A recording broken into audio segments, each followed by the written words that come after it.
Esto es Radio con Criterio, un día muy animado. No se imagina usted cómo me están bulleando aquí adentro de la cabina. Pero mire, vamos a ahora someter a discusión un tema distinto. Vamos a hablar sobre esa batalla al plástico que se está planteando en el Congreso de la República, pero también en diferentes ámbitos del país, porque hemos visto parte de esa batalla librada desde el ámbito municipal. Escuchamos el reporte de Henry Bean y luego junto con Claudia, con Julio Prado y yo mismo vamos a conversar con Fernando López, director de la Comisión de Plásticos de AGEXPORT, para arrancar esta plática. Veamos qué nos dice don Henry. El informe de Henry Bean, reportero con criterio.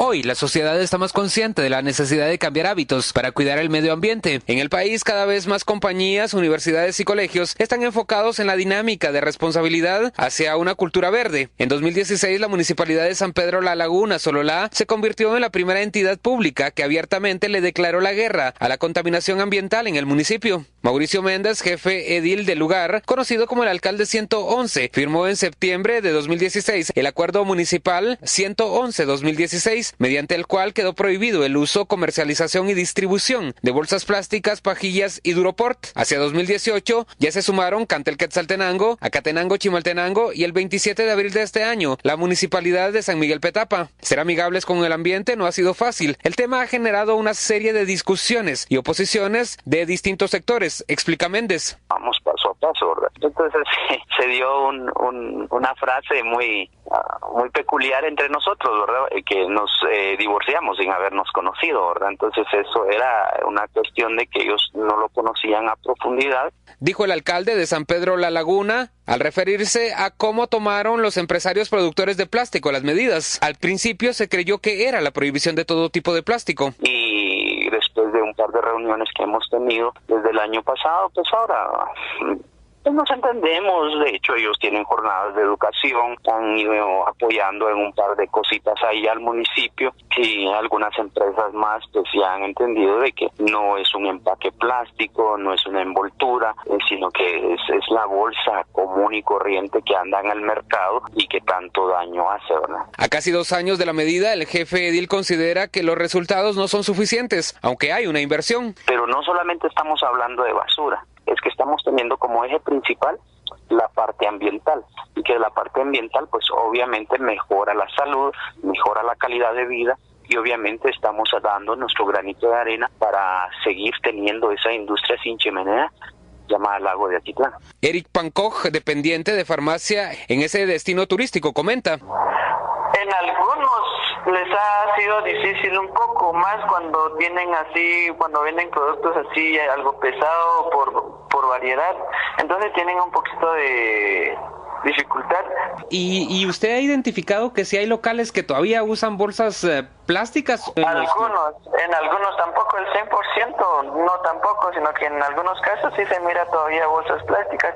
Lo que están haciendo ahorita acá es como que están consiguiendo bolsas así que se degradan así más rápido. Juan Carlos Teffel, presidente de la Cámara de la Industria, considera que las medidas implementadas por las comunas tienen buena intención, pero él considera que no son la solución al problema. Sin embargo, que no atacan el problema de fondo, se quedan superficiales y temas superficiales y suenan bien. Según estudios, menos del 2% de la basura son las bolsas plásticas de la bacha no reusables, que fue lo que prohibieron. Entonces, el problema real nos está atacando. Lo que tenemos que hacer es tener una ley de desechos sólidos en el cual las municipalidades se responsabilicen de recolectar la basura y las personas de botar la basura en su lugar y pagar por el servicio de recolección de basura. Aquí en Guatemala no estamos acostumbrados a pagar por el servicio de basura. En la capital pagamos un poco, pero en muchas municipalidades del interior no se paga. Y tenemos que estar conscientes que tenemos que ser responsables de la basura que generamos cada uno, tanto en lo individual como en lo empresarial. En el Congreso de la República avanza en primer debate la iniciativa del diputado Felipe Alejos, que busca regular el uso y comercialización de las bolsas plásticas, en la cual se contemplan multas de 10,000 a 50,000 quetzales y la cancelación de licencia sanitaria o patente de comercio para los infractores. Teffel considera que es una iniciativa populista. Porque al final del día, si el diputado Alejos y su equipo que está trabajando esa ley tuvieran el verdadero interés de no tener contaminación, entraríamos a trabajar la ley de desechos sólidos, que nosotros le hemos hecho la propuesta.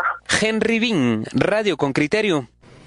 Muy bien, ese es el planteamiento ya, el marco alrededor del cual queremos discutir, y queremos arrancar esta discusión con el director de la Comisión de Plásticos de Agexport, Fernando López. Yo voy a plantear la primera pregunta de esta manera y mis compañeros corrigen el enfoque con otras preguntas suyas, pero en realidad frente a lo que estamos no es a una iniciativa populista, eso de sacar el plástico y responsabilizar al plástico de lo que en el fondo es una mala práctica de manejo de nuestra basura, de nuestros desechos sólidos. Pues buenos días a todos y a quienes nos escuchan en la radio. Ciertamente pareciera serlo. O sea, realmente no estamos atacando el problema de fondo. Estamos malignizando un producto que a lo largo de muchísimos años ha tenido enorme cantidad de beneficios, que tenemos que disponer adecuadamente de él, sin duda, y no lo hemos hecho. Pero cuya prohibición no va a resolver el problema que se supone que queremos atacar. Por lo tanto, lo que parece ser es una medida que reacciona a la popularidad que en este momento tiene el tema entre el público en general. Ana, pero yo quiero decir ahí, depende cómo definen ustedes populista, porque yo no creo que sea una medida populista que atraiga, digamos, a las grandes masas. Mucho ¿Popularoide? Menos, yo creo que popularoide sí es. A los populares. Hay un interés, pero es muy reducido. Está estudiado y probado que las personas que cambian esos hábitos en cuanto al uso de ciertos productos no son necesariamente las masas. Quienes empiezan a preocuparse por el medio ambiente y por cambios de hábitos de vida, en realidad no empieza ahí, en donde están las masas populares. Sí considero que son medidas que no abordan todos los problemas desde su raíz. Por ejemplo, el manejo de desechos sólidos me parece mucho más urgente y no vemos a un alcalde identificado con estas medidas que implicarían un gran cambio para nuestro medio ambiente. Tampoco lo hacen con la ley de aguas, por ejemplo. Allí sí me puedo identificar plenamente con ustedes. No, tienes razón, el tema la palabra correcta tal vez no sea populista, sí popular en algún caso, en la medida en que se refleja sobre todo a nivel de redes sociales, pero para la inmensa mayoría de la gente no necesariamente será un tema. Para quienes pueden ejercer alguna influencia de voto, puede llegarlo a ser. En lo que sí coincidimos plenamente es en la gran importancia que tiene en que se genere la conciencia necesaria en nuestra sociedad de que debemos actuar para resolver un problema que es real. Y el hecho de que la gente esté cayendo cada vez más en la cuenta de esa importancia sí es fundamental. Sí tenemos que hacer algo para quienes estamos en este negocio, en mi caso particular, más de 30 años, más de 30 años, el ver lo que sucede en el interior del país, esos basureros clandestinos que están por todas partes, en un país una de cuyas avenidas de desarrollo es el turismo, pues es realmente triste y las consecuencias que eso puede tener a futuro son importantes. Pero estamos hablando de un producto, decía Henry Bin, el 2%, el dato en Estados Unidos es el 0.8%, de la basura, en el caso de las bolsas plásticas, con lo cual sí, hay que hacer algo, hay que reducir su uso, hay que reciclar. Hay que hacerlo, o también de parte de la industria ha habido muy poca acción para promover nuevas formas del producto que sean biodegradables, como o que en San Pedro, ¿no? o que se degraden bastante más, más fácilmente. Yo te diría dos cosas. Hace 30 años estas bolsas eran 4 veces más gruesas. Simplemente el avance de la técnica ha permitido hacerlas cada vez más delgadas. Y se nos rompen a cada rato. Sí. Bueno, tienes que balancear un poquito entre una cosa y otra, el costo y el uso. Y por otra parte, cuando hablas de las biodegradables, sí hay que tener en cuenta que lo importante a la hora de comparar productos es tener una herramienta que te permita hacerlo. Y tal vez ahí lo más lógico es medir la huella ambiental que cada producto tiene y el análisis de ciclo de vida completo de esos productos.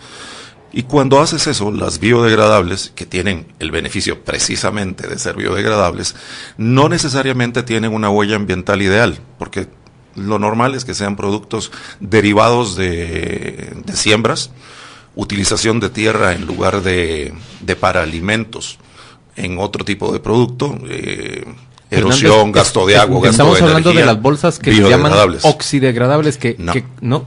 Las biodegradables son bolsas que se degradan en el ambiente de manera natural, normalmente a través de algún tipo de proceso de compostaje que implica la presencia de cierto nivel de temperatura y de oxígeno. Cuando hablas de oxo, es un aditivo. Compostaje querés decir mezcla con tierra, ¿verdad? Con tierra, sí. El oxo degradable es un aditivo normalmente de origen metálico que lo que hace es romper la cadena molecular de los plásticos, hacerlo cada vez más pequeño. No lo ves, pero sigue siendo plástico. En el caso del biodegradable deja de serlo. Y el oxodegradable sigue quedando residuo, digamos, en la tierra. Ese plástico que se le rompió su estructura molecular sigue estando todavía ahí. La suposición final de los fabricantes de oxo es que al cabo de que llega a un tamaño de partícula suficientemente pequeño, puede llegar a ser digerida por bacterias. Esa certificación no existe necesariamente en este momento como para poder comprobarlo. Yo creo que la batalla esta de la que estamos hablando también no es contra todos los productos del plástico, sino son contra las bolsas, contra las pajillas. La industria, me imagino, es más diversa, ¿no? Tremendamente diversa, o sea, si hablamos desde productos de consumo popular como los que hablamos hasta usos eminentemente técnicos, pero desde que te levantas en la mañana, el cepillo de dientes, el envase de shampoo, la pasta, el empaque del jabón, todos los alimentos que consumes o la mayor parte de alimentos, todo implica envase de plástico en su mayoría, basta con que entren al supermercado. Sí, hay metal y vidrio, pero cada vez en menor proporción por una cuestión de eficiencia y de costo, hasta te subes al auto, un auto hoy por día tiene fácilmente 200 kilos de producto plástico y eso, el beneficio ha sido que el consumo de gasolina se ha reducido enormemente y recuerden que ese es el principal. Y que el costo del vehículo es menor también. El costo del vehículo es menor y el consumo de gasolina o el CO2 generado por combustión es el principal problema de contaminación que tenemos a nivel mundial, ¿no? Pero Fernando, ¿qué proponen ustedes como industria para afrontar esta notoria dificultad que es la presencia de demasiados desechos de plástico en nuestros ríos, en nuestros océanos, en general, en tantos basureros clandestinos? Bien, no hay una solución simple, sino, como decía el anuncio viejo, decisiones inteligentes a tomar. Tres cosas, esencialmente. Por un lado, necesitamos educación. Necesitamos educarnos como sociedad para entender cómo debemos manejar las cosas, qué beneficios y qué perjuicios generan los productos que utilizamos. Estamos haciendo algo en ese sentido, pero la capacidad de recursos que puede tener una gremial para enfrentar eso comparado a un Ministerio de Educación es mínima. O un Ministerio de Ambiente. O un Ministerio de Ambiente. O las municipalidades también. Entonces, la educación es fundamental. Lo segundo es un manejo adecuado de desechos sólidos, porque cuando hablamos de plástico, nuevamente, las bolsas decíamos 0.8% el dato en Estados Unidos, el dato para el plástico en total anda entre el 8 y el 12%, y todo el resto, que es orgánico, normalmente con mayor toxicidad, no se maneja adecuadamente. Aquí, con suerte, tal vez uno de los vertederos lo hace, no se utilizan las técnicas necesarias, y por eso terminamos como terminamos. Entonces, el manejo de desechos sólidos es fundamental. Y dentro de esa combinación de educación y manejo de desechos sólidos, deberíamos agregar un énfasis en lo que se ha dado en llamar las 3 R's. Número 1 es reusar. Número 1 es reusar. Compras una bolsa, úsala varias veces. No todas se rompen, Juan Luis. Y la verdad es que el número 2 es reducir. O sea, a veces te dan un número excesivo en el supermercado, hay que ver cómo reducimos esa demanda, cómo evitamos el uso. No hablas de sustituir por papel, por ejemplo. Sí, una bolsa por verdura. No hablo de sustituir por papel. Porque Camello no habla mal de Camello. No. Sí. Solo termino con el tercero. El tercero es reciclar, como bien decía Claudia. Y esa combinación de factores debería permitirnos atacar de mucho mejor manera el problema. Sustituir por papel o sustituir por otro tipo de productos, vuelves a la necesidad de hacer el análisis de vida completo. Las agencias ambientales, para no poner un dato de plásticos, las agencias ambientales en Estados Unidos, en el Reino Unido, en Dinamarca han hecho estudios. No favorecen eso. El papel, terminas teniendo que usar una bolsa de papel 40 veces para que sea mejor que una de plástico desde el punto de vista de ciclo de vida completo. Eso no hace sentido. Una de algodón o una de un plástico más grueso pudieras llegar a utilizarle ese número de veces, Hay que tener ese cuidado de que así sea. ¿Qué cambios y qué efectos genera la industria del plástico? Porque no es algo que surge en Guatemala, surge en todas partes del mundo. Ayer, mientras producíamos el programa, encontramos que es el July Free Plastic o Free July Plastic, por ejemplo, que se está moviendo en redes sociales y comentaba yo hace 2 semanas que McDonald's en el Reino Unido arrancaba su mes eliminando completamente las pajillas de sus restaurantes. ¿Cuáles son los efectos? ¿Cómo lo resienten? ¿Y cuál es sobre todo la respuesta y la reacción? Bueno, McDonald's eliminó la pajilla plástica y la sustituyó por una tapa plástica un poquito más grande para que tuviera un borde desde el que se pudiera tomar el... o sea, el efecto sigue siendo el mismo. Lo sustituyó por plástico, decís. O sea, el efecto sigue siendo el efecto mismo. Sigue estando ahí. ¿Cómo se va a manejar esa tapa? ¿Y qué se va a hacer con ella? Pero sí, mira, volvemos al asunto. Qué bueno que la gente está tomando conciencia de que tenemos que manejar esto adecuadamente. Y que traten de reducir, perfecto. La prohibición no es una solución, sino que vamos a hacer es una sustitución. Pero también hay otras ideas. No sean... Catalina, una oyente que presumo, por el nombre que es colombiana, nos está diciendo que en Colombia hay, por ejemplo, un impuesto al uso de bolsas de plástico. Sí, con lo cual lo que estás haciendo es tratar de reducir la demanda. Desincentivando la demanda. Es algo que se ha hecho en otros países, vía impuesto o vía cobro de bolsa. Esa es una de las alternativas que hay. Miren, en Suiza también hacen lo mismo y con la basura no te cobran lo mismo por sacar la basura separada de los plásticos, etcétera, que si no la separas. Entonces creo que ahí hay otro tipo de regulaciones que pueden ayudar y no la prohibición, que creo que es la menos benigna. Supe de un proceso de manejo de desechos sólidos en Alemania que la gente llega a comprar refrigeradores para guardar su basura, escuchen esto, y poderla disponer de ella el día apropiado, y les cobran muchísimo menos, y aunque todavía pagan, si realmente reciclan y separan todos los materiales. Digamos que ahí estamos hablando del mayor nivel de sofisticación de manejo de desechos sólidos, cuando aquí en Guatemala nuestro manejo tiende a ser botémoslo al río. Vayamos a la pausa y volvamos para darle respuesta a nuestros oyentes que están preguntando sobre este tema.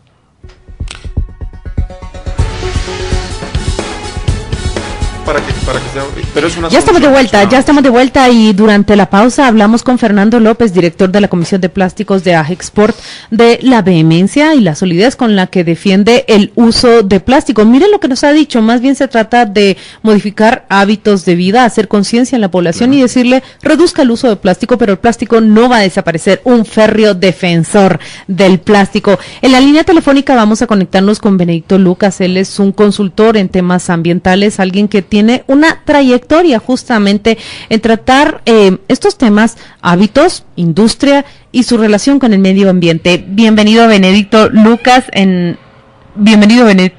gracias por aceptar esta entrevista en Radio con Criterio. Estás escuchando aquí la conversación que desarrollamos. Estás escuchando la conversación que desarrollamos directamente con Fernando López y lo acabo de describir como un férreo defensor del uso del plástico. No va a desaparecer. En esencia lo que dice él es el plástico es lo que menos daño le causa al medio ambiente. Apenas 2%, dice él, en Estados Unidos y lo reduciría a 1.8%, entendí, en bolsa de plástico. Benedicto Lucas, reacciona a esta defensa. ¿De verdad el plástico es lo que menos daño le causa al medio ambiente? ¿De verdad te parece que estas medidas de reducir el uso de pajillas y de bolsas tienen un efecto? ¿Aló? Sí. ¿Aló? ¿Sí? Perdón, ¿aló? Benedicto Lucas, ¿nos escucha? Sí, hoy sí les escucho. No escuchó la pregunta, ¿verdad? Okay. Logré escuchar un poco del tema del plástico. Miren, realmente el tema del plástico lo que nos afecta es el hábito que hemos tenido y que hemos mantenido. Hay una amplia difusión acerca de los daños del plástico para el planeta y para muchas zonas, pero obviamente ha sido la falta de manejo que se le ha dado al mismo. Y en Guatemala realmente esto también se ha evidenciado como un problema serio para lo que es la contaminación tanto de los cuerpos de agua como una serie de áreas estratégicas y específicas, pero son los hábitos. Entonces, al final de cuentas, nosotros sí debemos buscar un balance dentro de todo esto y sí acelerar de que el plástico no le hace daño al planeta, pues también yo no estoy de acuerdo para nada con esto. Sí debemos de ver, obviamente, plásticos reciclables al 100%, no degradables en micropartículas, sino que reciclables al 100%, y en base a eso tomar en cuenta este tipo de situaciones. Yo soy de la idea de que no debemos de frenar realmente el uso de plásticos, sino que debemos de mejorar la calidad de los mismos, reduciéndoles al máximo posible el carbono y haciéndolos más reciclables, hacerlos biodegradables al 100%, porque tampoco estoy de acuerdo en los plásticos adherentes, los cuales se reducen a micropartículas, que eso para mí puede ser lo peor realmente, porque eso ya genera enfermedades, genera residualidad alta, etcétera. ¿Y esa falta de manejo que usted menciona se debe a falta de regulación a su consideración o falta de voluntad, digamos, de las autoridades que están encargadas? Bueno, hay un tema de regulación, hay un tema de hábitos, hay un tema de educación. Nosotros realmente, yo he participado en algunos conversatorios y sí, pues también me estoy moviendo a nivel de consultor en algunos temas de discusión acerca de qué propuesta de legislación podríamos tener. Por ejemplo, algo muy acertado que he escuchado en algunas de las misas actualmente, porque son muchos los sectores que están llevando casi que cada uno su legislación propia, es el tema de limitar, por ejemplo, una ley sí podría limitar fácilmente que no más del 8% o no más del 5%, que sería muy estricto, pero no más del 8%, por ejemplo, el carbono dentro de los plásticos. Por supuesto, tenemos que enfocarnos también en tener auditores que no permitan la importación de ese tipo de plásticos. Fernando López quiere intervenir justamente con lo que estás diciendo, Benedicto. Okay.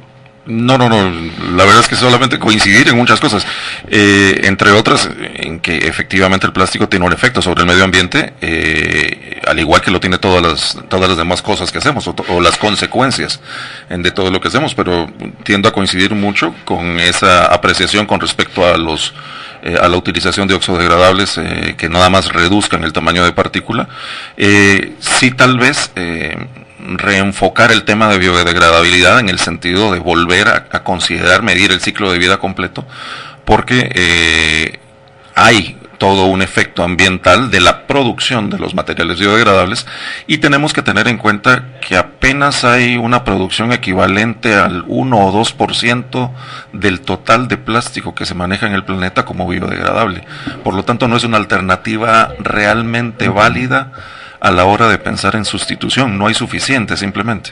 Yo, Benedicto Lucas, le quiero preguntar qué futuro tiene, cuál es el contenido y hacia dónde apunta esa iniciativa de ley que se ha lanzado en el Congreso de la República sobre la bolsa plástica. Descríbanos el ABC y cuál es su futuro. Bueno, realmente yo sí he tenido oportunidad de leer la legislación planteada, la iniciativa planteada en la actualidad y otros borradores que se quieren ingresar. Para mí debiera de tener el tema de inserto del tema de fiscalidad, y cuando hablamos de fiscalidad no estamos hablando únicamente de poner impuestos, estamos hablando de un tema, por hablarlo en términos simples, de incentivos y desincentivos. Realmente debemos de hacer un balance en una sola legislación de desincentivar realmente el uso de plásticos que no son biodegradables. Qué bueno que aquí en Guatemala yo entiendo que hay 1, 2 o hasta 3 empresas que están promoviendo eso, incluso están trayendo a empresas muy conocidas o a lugares o a restaurantes muy famosos el uso de plásticos biodegradables al 100% en un periodo de 6 y 2 años. Entonces creo que debemos de desincentivar los plásticos que no sean con estas características. Y sí da la oportunidad para no favorecer a una sola empresa o a 2 empresas o 3 empresas. Ahí se favorecería realmente el uso de estas tecnologías. Pero a la vez también incentivar fiscalmente a estas empresas que sí lo hacen bien. Porque hay alguna gente que se opone, y hay algunas discusiones que se oponen especialmente en los temas de los economistas de si incentivar los buenos usos. Yo creo de que sí urge en países como Guatemala un incentivo fiscal a este tipo de plásticos que son biodegradables al 100%. Y en la misma legislación también clarificar entre líneas, pero eso es una discusión técnica muy amplia, muy compleja entre los sectores, esas tecnologías que son malísimas. ¿Por qué Yo, moviéndome en temas ambientales, estoy planteando de que esta discusión gire en torno a siempre a la utilización y no a la eliminación del plástico por completo, por una sencilla razón. En Guatemala, históricamente, los economistas, justamente ayer estábamos viendo algunas proyecciones, no funciona la eliminación completa de este tipo de plásticos, y sabiendo de que hay tecnologías que te garantizan la biodegradabilidad de las mismas, debemos aprovechar esos recursos. Y digamos, entonces entiendo que bajo su postura lo que se necesita es una intervención estatal, digamos, y no municipal, que ha sido ineficiente en el manejo de los óleos.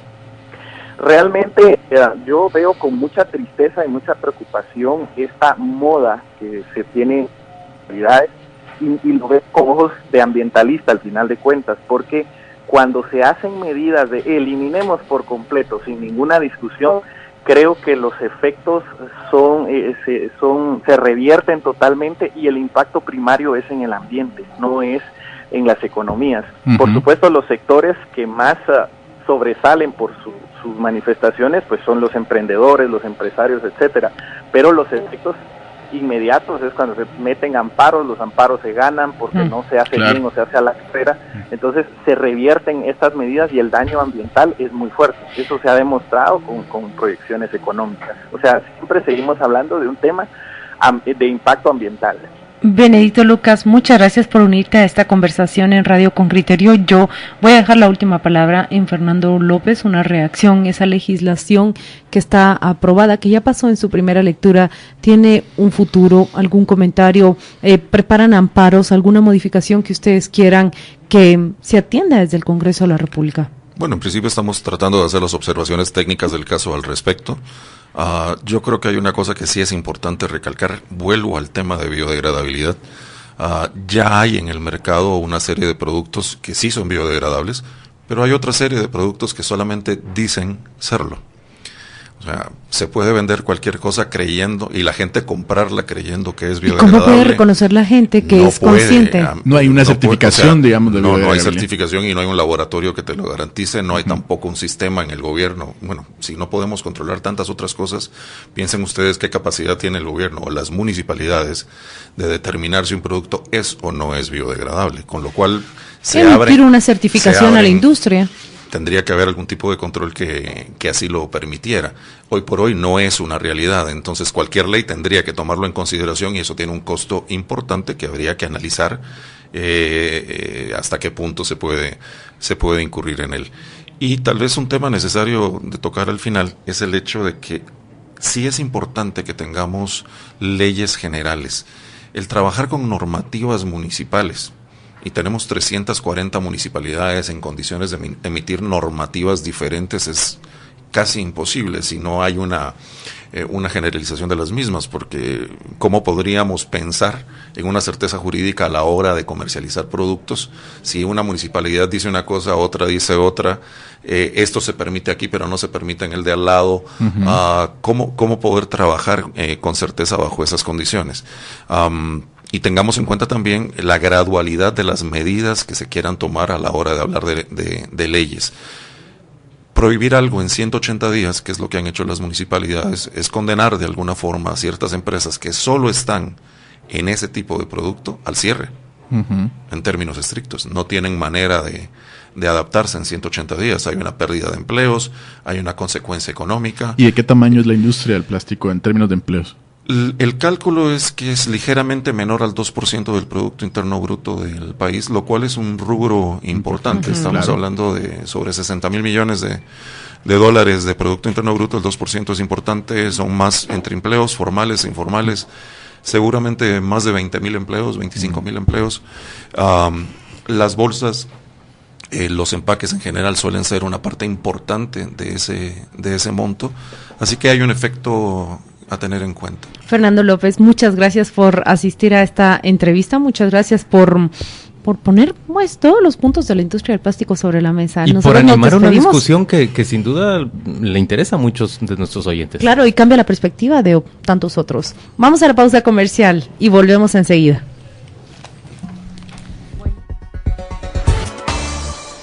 Miren, tenemos muchísimos mensajes. ¿Cuánto se anima el WhatsApp con Criterio cuando tratamos un tema que toca la vida de tantas personas como es el uso del plástico. Gustavo Guerra nos dice, el plástico sí tiene que regularse en Guatemala.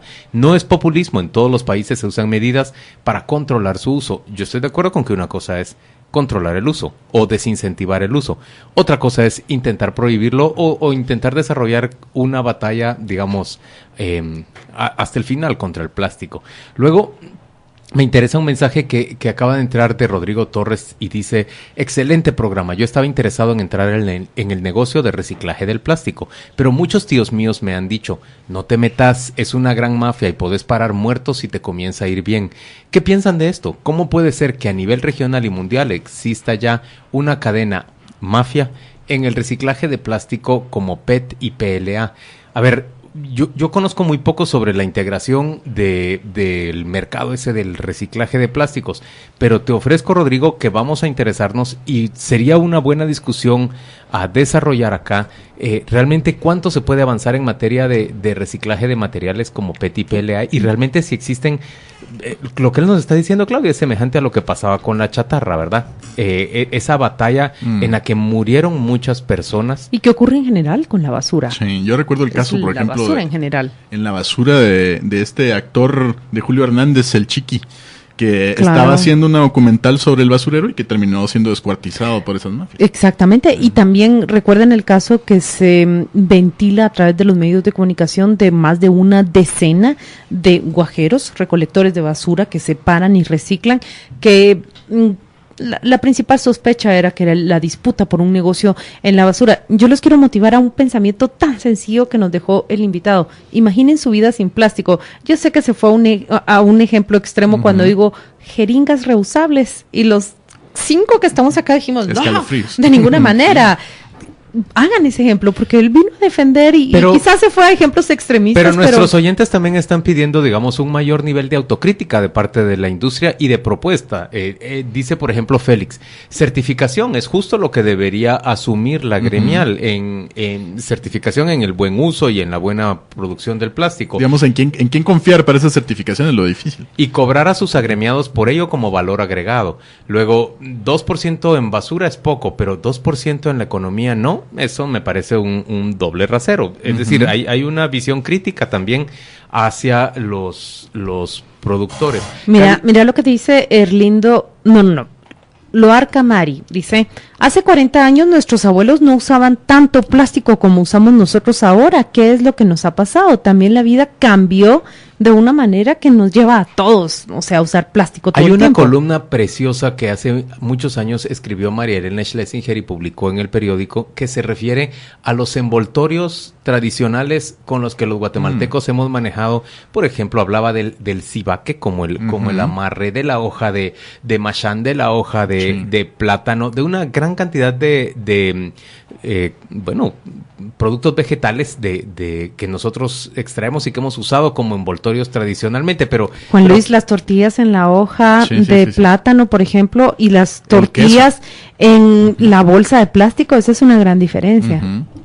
Estamos hablando, sí, de grandes cambios culturales. Por supuesto que esta discusión se anima más en la medida en la que nosotros pensamos también en las posibilidades que puede brindar la industria del reciclaje en términos económicos y financieros, ojalá con competencia leal y no como aquella a la que hacía referencia Rodrigo Torres, esa especie de mafias que se compiten entre sí.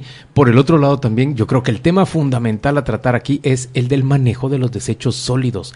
¿Cómo es posible que en todas las comunidades que carezcamos de manejo apropiado de desechos, empezando por el mayor conglomerado urbano del país, como la ciudad de Guatemala, que mantiene su vertedero prácticamente en el centro de la ciudad, en la zona 3, y así el resto de poblaciones? ¿Por qué no hemos sido capaces nosotros de manejar nuestros desechos de una forma que no contamine a ríos, a océanos y en términos generales a todo nuestro ambiente? A eso vamos a dedicarnos también aquí en Radio Con Criterio, a discutir este tema. Yo creo que porque tiene costos también. O sea, y la gente que no quiere que se le cobren esos costos, también implica, digamos, una relación de interés de las municipalidades por los votos. Pero yo ahí, por ejemplo, eso se lo criticaba constantemente a Álvaro Arzú. ¿Para qué quiere el líder un capital político si no es para invertirlo en las cosas que él cree que van a ser necesarias y útiles, que van a hacer mejor la vida de su sociedad? Claro, la respuesta puede ser para mantenerse en el poder y hacer otras cosas que él también considera importantes. Pero miren, pues, no se animaban ni a manejar el tema del transporte público de forma apropiada porque eso les hacía perder votos.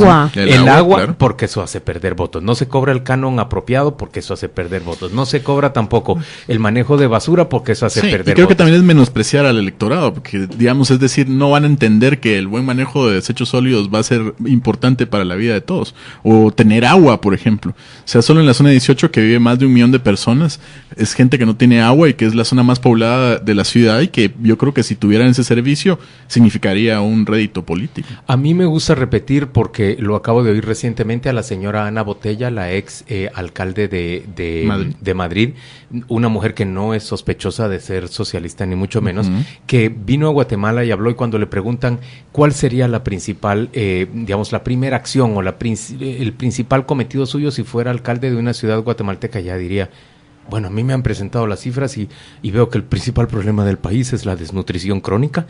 Veo que 1 de cada 2 niños en Guatemala no desarrolla su cerebro. Si yo fuera alcalde de este país, yo me dedicaría primordialmente a ese tema. Escuchen ustedes cómo, digamos, incluso una persona de un pensamiento así de conservador puede priorizar cosas que acá en Guatemala hemos dedicado o hemos considerado exclusivamente para la sensibilidad social de la izquierda. Pero ¿saben qué? Es que a lo mejor el error, y no me refiero únicamente de los guatemaltecos, sino la humanidad completa, es tratar de encerrar problemas políticos y problemas sociales en 2 vertientes de pensamiento. Porque, por ejemplo, en combatir la corrupción desde una alcaldía municipal, eso no es cuestión de derecha o de izquierda, eso es una cuestión, un compromiso prácticamente de la humanidad y de sensibilidad. Lo repite de esta manera. Creo que el error nuestro, el error de la humanidad y del guatemalteco especialmente en estos tiempos en que corre el mundo, es abordar problemas sociales y políticos que son profundísimos en 2 formas de pensar. No es así como la humanidad debe abordar los problemas. Miren lo que está diciendo el Chiqui Cofiño. Dice: ¿por qué no ponerle un valor de depósito a los envases? Se refiere a los envases plásticos. Por cada 5 envases le damos 1 lleno, y que ellos mismos lo recolecten